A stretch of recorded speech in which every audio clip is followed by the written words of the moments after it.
Bien, continuamos en este cuarto Congreso Internacional de Flagrancia y en esta oportunidad nos acompaña el doctor Tomás Montero. Él viene de España y justamente ha compartido con nosotros en este segundo día el tema reflexiones sobre el tratamiento de la criminalidad en flagrancia en casos de adolescentes. Bienvenido a Perú nuevamente. Muchas gracias. Y cuéntenos las conclusiones a las que se ha llegado luego de este tema.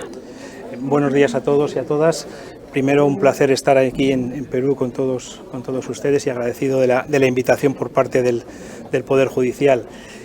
Mi papel en este congreso es un papel un poco atípico, por cuanto que se ha venido hablando de unidades de flagrancia y de tratamiento de esos delitos en el ámbito de la delincuencia adulta, y mi papel ha sido un poco llevar esas reflexiones hacia el campo de los adolescentes en conflicto con la ley y plantear en qué medida es viable o no es viable el tratamiento específico en casos de flagrancia en relación con estos adolescentes, que desde mi punto de vista no solamente es necesario, sino que también creo que es esencial por la importancia que tiene el tiempo entre la comisión del hecho delictivo y la respuesta que el Estado ofrezca a ese adolescente, pero que no hay que descontextualizarlo nunca de la óptica de los derechos fundamentales, de los derechos humanos y de los estándares emanados de Naciones Unidas, y que cualquier abordaje desde de ese tratamiento del delito flagrante por parte de adolescentes debe hacerse siempre respetando esos estándares mínimos que establece Naciones Unidas y que establece también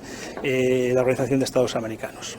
Justamente usted, dentro del desarrollo de su tema, hablaba de que es muy importante la prevención que se tiene que hacer con los adolescentes. Sí, efectivamente. Cuando hablamos de políticas en materia de justicia juvenil y de políticas integrales, vincular todo simplemente al hecho punitivo, motivado en muchas ocasiones por las circunstancias que subyacen en cada país y en cada momento social, es obviar de alguna manera el problema de la infancia, el problema de la juventud, e intentar matar, si me permite la expresión, moscas a cañonazos, ¿no?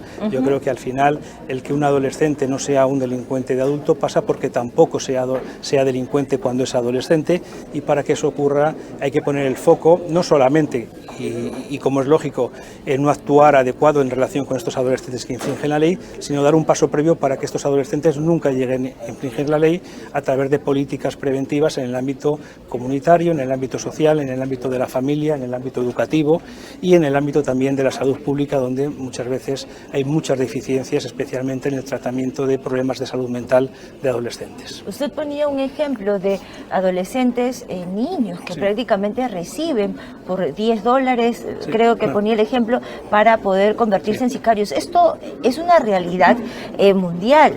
En Latinoamérica se vive. Aquí en Perú vemos a jóvenes sicarios, adolescentes sicarios que se han convertido pues en armas mortales para estas personas adultas que saben que las sanciones son realmente graves para ellos y que los utilizan justamente para sus fechorías. Sí, realmente cuando hablamos de abordar el problema de la criminalidad organizada, la mayor parte de los países ponemos excesivamente el foco en el autor de los hechos delictivos y nunca se consigue llegar a la cabeza de quien está detrás de esas organizaciones.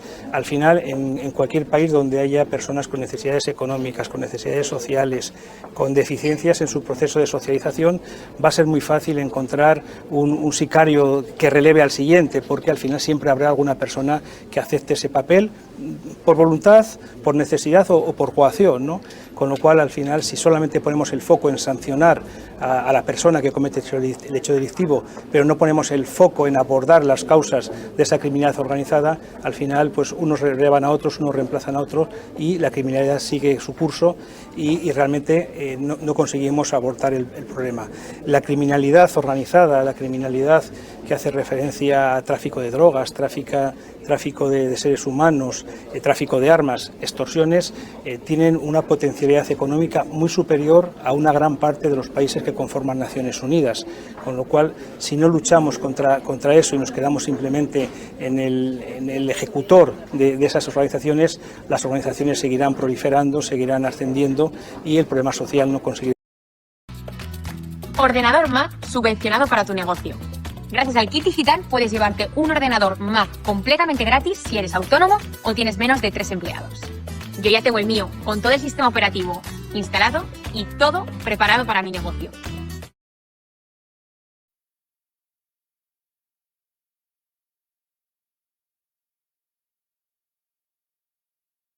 Nunca eliminarlo. Así es, usted hablaba sobre la historia de los génesis de los niños, cómo se ha abordado, porque detrás de cada hecho hay una historia, ¿verdad? Hay una familia, hay un círculo de donde este niño viene. Así es.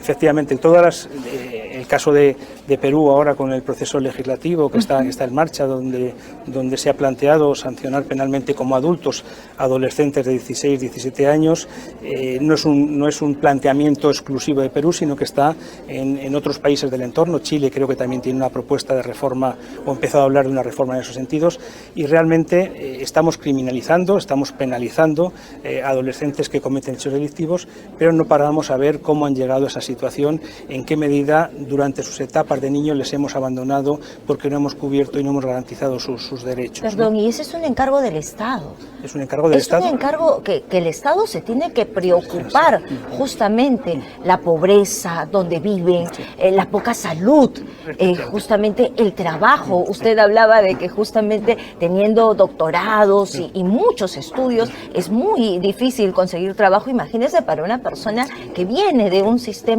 pobre, justamente.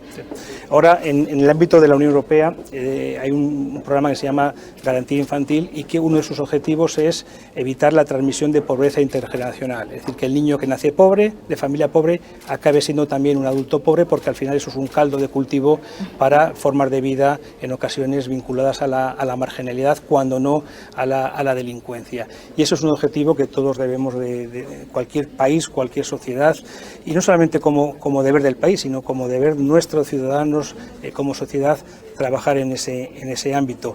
Es muy complicado para una familia muy humilde, en situación de precariedad, plantear determinado tipo de expectativas de vida, cuando su expectativa de vida es comer todos los días, porque ni siquiera tienen garantizada la alimentación, ¿no? Y sí que hay un parámetro común en todos los análisis que se hacen, y es que se vincula gran parte de la pobreza infantil o de la marginalidad infantil con el fracaso escolar. ¿Cree usted entonces que la legislación peruana es la solución para la delincuencia? Bueno, primero, no soy quien para abordar, ¿no?, la legislación peruana, porque además la desconozco, más allá del flash que puede suponer ese proyecto normativo que ha salido en todos los medios internacionales de comunicación. Que la presidenta del Poder Judicial justamente ha dado su punto de vista y está en contra de ello. Pero más allá de eso, sería interesante ver en qué medida, yo estoy seguro que la legislación peruana en materia de infancia es una legislación modélica.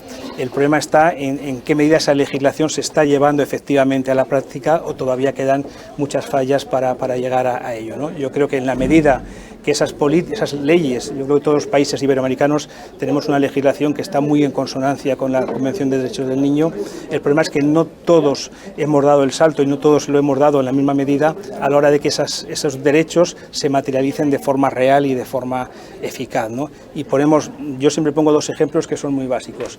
Es decir, por una parte, el abandono temprano escolar, cómo es posible que un niño con 8 o 10 años abandone ya la escuela, a veces por necesidades familiares que tiene que ponerse a trabajar, pero a veces también por puro abandono tanto del sistema educativo como de los familiares, de sus padres que no cumplen con sus obligaciones, ¿no? Y por otra parte, el tema del abordaje de problemas de consumo y de salud mental de los adolescentes, que lógicamente, si no abordan esos problemas de manera temprana, ese problema se va a consolidar, se va a agravar, y la relación entre comportamientos asociales y enfermedad mental, consumo de sustancias, pues siempre está muy, muy cercano, ¿no? Finalmente, doctor, qué importantes son estos intercambios de experiencias, estas retroalimentaciones entre Perú y países hermanos que justamente permiten abordar estos temas tan importantes. Sí. Yo creo que y además Naciones Unidas lo dice, que el intercambio de experiencias es fundamental. Yo creo que ningún país, ni países limítrofes con Perú, que pueden estar en un entorno más cultural más cercano, ni países como España, que es más lejano, podemos replicar lo que ha funcionado en un país podemos replicarlo en otro, pero sí que podemos aprender de las experiencias que cada país ha tenido a la hora de abordar sus problemas y sobre todo no caer en los errores que otros países hayamos podido caer, ¿no? Yo creo que estos días, hablando de la fragancia y las unidades de fragancia, yo creo que es un ejemplo y un orgullo del país que puede exportar perfectamente por todo el continente americano y también en algunas partes del continente europeo. Ese abordaje de la delincuencia de forma inmediata tiene efectos a medio plazo muy positivos. Por una parte, como decía la doctora Barrios, las proyecciones que hay, con los datos que hay, hacen pensar que va a disminuir en un periodo medio de tiempo el número de delitos, pero también está teniendo un efecto altamente positivo, o tendrá un efecto altamente positivo en la población penitenciaria, donde el número de personas privadas de libertad sean personas juzgadas y condenadas y no personas que se pasan mucho tiempo a la espera de juicio en una situación de bastante inseguridad jurídica e inseguridad personal. Claro, es una respuesta justamente del Poder Judicial hacia la ola de inseguridad ciudadana que se vive en nuestro país. Muchas gracias por esta experiencia, gracias por la entrevista. Ha estado con nosotros el doctor Tomás Montero, él viene justamente de España y ha compartido en este segundo día del Congreso Internacional el tema sobre reflexiones sobre el tratamiento de la criminalidad en flagrancia en caso de adolescentes. Permiso.